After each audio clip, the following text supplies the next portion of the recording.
What do you do when the answers you're given don't match the questions you're asking? That's the situation Christine and Elmore Wansley find themselves in right now. Their son, Nolan Wells, an 18-year-old athlete with his whole life ahead of him, is dead. His body was found near Horn Island, Mississippi, and the people tasked with finding out what happened, they say there's nothing suspicious about it. The family disagrees. Some of the most prominent civil rights voices in the country also disagree with that finding. This is Red Fence. I'm ABH. Today we're looking at the case of Nolan Wells and what we know, what remains unanswered, and why this case has captured national attention. This episode is based on reporting from Ground News. Before we get into the details of this investigation, it's worth taking a moment to understand who Nolan Wells was. Nolan was 18 years old, an athlete and a son.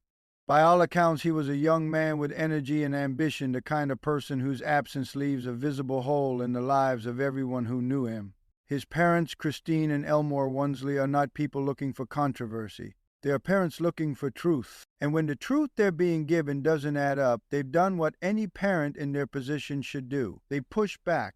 That push has now drawn in civil rights attorneys, forensic pathologists, national advocacy organizations, and even celebrities. The story of Nolan Wells is no longer just a local tragedy. It has become a national conversation about accountability, race, and justice in Mississippi. So let's start with what we know. On July 6th, Nolan Wells' body was discovered near Horn Island, Mississippi, a barrier island located in the Gulf of Mexico, roughly 12 miles offshore from Pascagoula.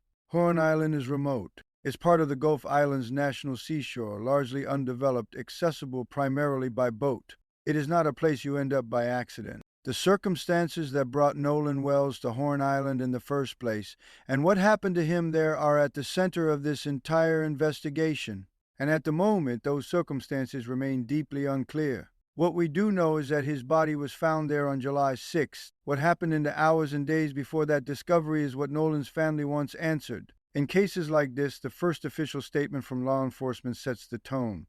And the tone Jackson County Sheriff John Ledbetter set was one of reassurance. According to the initial sheriff's report, there was no suspicion of foul play. That phrase, no suspicion of foul play, is one that closes doors. It signals to the public that this was likely an accident. A tragic one, but not a criminal matter.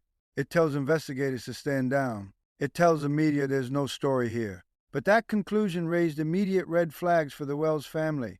They had questions. Questions about what witnesses had seen. Questions about what the evidence actually showed, and they felt those questions were not being taken seriously. So they did what families increasingly do when they don't trust the official narrative. They hired their own expert. Christine and Elmore Wansley have spoken publicly about the inconsistencies they've encountered since their son's death. Chief among their concerns are conflicting witness accounts that don't appear to align with the picture investigators have painted. What exactly those witnesses saw and how those accounts differ from the official version remains a matter of ongoing scrutiny, but the family's position is clear. They do not believe they have been given the full story. This is not an uncommon experience for black families in America who have lost a loved one under unclear circumstances. The distrust of local law enforcement, particularly in states with histories like Mississippi's, is not irrational. It is, in many cases, well-earned. And so the family, with support from a growing network of advocates, moved forward on their own. Civil rights attorney Ben Crump, who has represented the families of George Floyd, Breonna Taylor, and Trayvon Martin, among others, announced the results of an independent autopsy commissioned by the Wells family. The finding? Cause and manner of death, undetermined pending further investigation. Now, it's important to understand what that means and what it doesn't mean. Undetermined does not mean accidental. It does not mean natural causes. It does not mean no foul play. It means that, based on the available evidence, a definitive conclusion about how Nolan Wells died cannot be reached. That is a significant distinction. The question is, how was the county's initial assessment so confident when an independent forensic examination couldn't reach a conclusion at all? That discrepancy is not a minor detail. It is the heart of why this case has escalated the way it has. Notably, it was reported that former NFL quarterback Colin Kaepernick funded the independent autopsy, a sign of just how far beyond Jackson County, Mississippi, this story has reached. The independent autopsy was conducted by Dr. Roger Mitchell, a forensic pathologist with significant credentials. His findings deserve careful attention.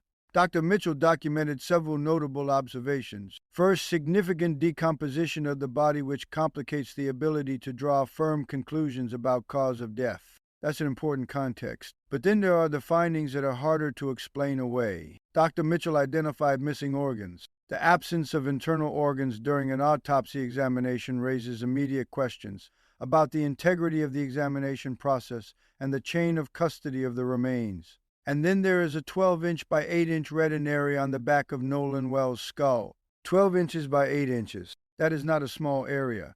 And it is located on the back of his skull, a location inconsistent with, say, an accidental drowning or a fall. Dr. Mitchell has not concluded that this injury caused Nolan's death. To be clear about that.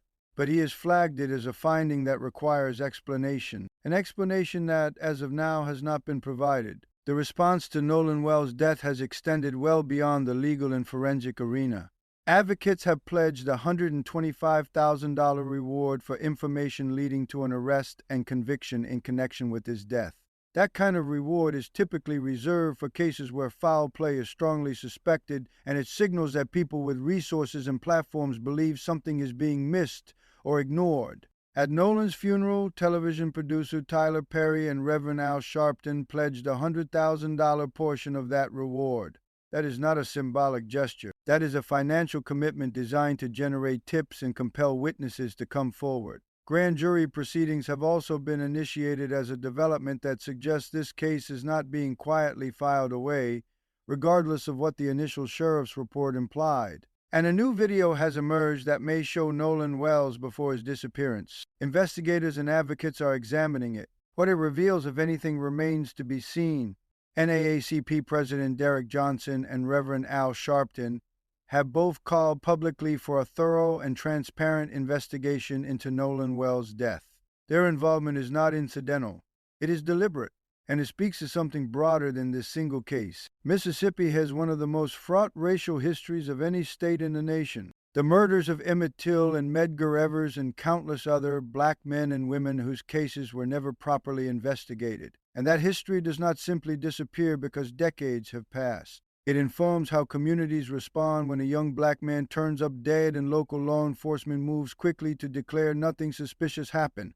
It would be irresponsible to assume that race is a factor in what happened to Nolan Wells, but it would be equally irresponsible to pretend that the racial context of this state doesn't shape how the Wells family and millions of people watching this case perceive the investigation. The demand for a thorough investigation is not an accusation. It is a reasonable expectation of due diligence. As of now, the case remains open. Investigators are awaiting the results of the state autopsy report, a report that will either corroborate, contradict, or remain in tension with Dr. Mitchell's independent findings. The grand jury proceedings are ongoing. The reward is active. The new video is being examined. What the Wells family needs and what justice demands is a complete, transparent, and independent investigation. Not a rushed determination made in the absence of full information. Not a conclusion that forecloses inquiry before the inquiry has even begun. Nolan Wells was 18 years old. His parents deserve answers. And until those answers are provided with full evidentiary support, the question of what happened to Nolan Wells remains exactly that, a question. Here is what we know for certain. Nolan Wells is dead. His body was found near Horn Island, Mississippi on July 6. Local law enforcement initially saw nothing suspicious. An independent forensic examination found enough to say it couldn't reach a conclusion. And the findings of that examination, like missing organs in a large reddened area on the back of his skull, have not been explained.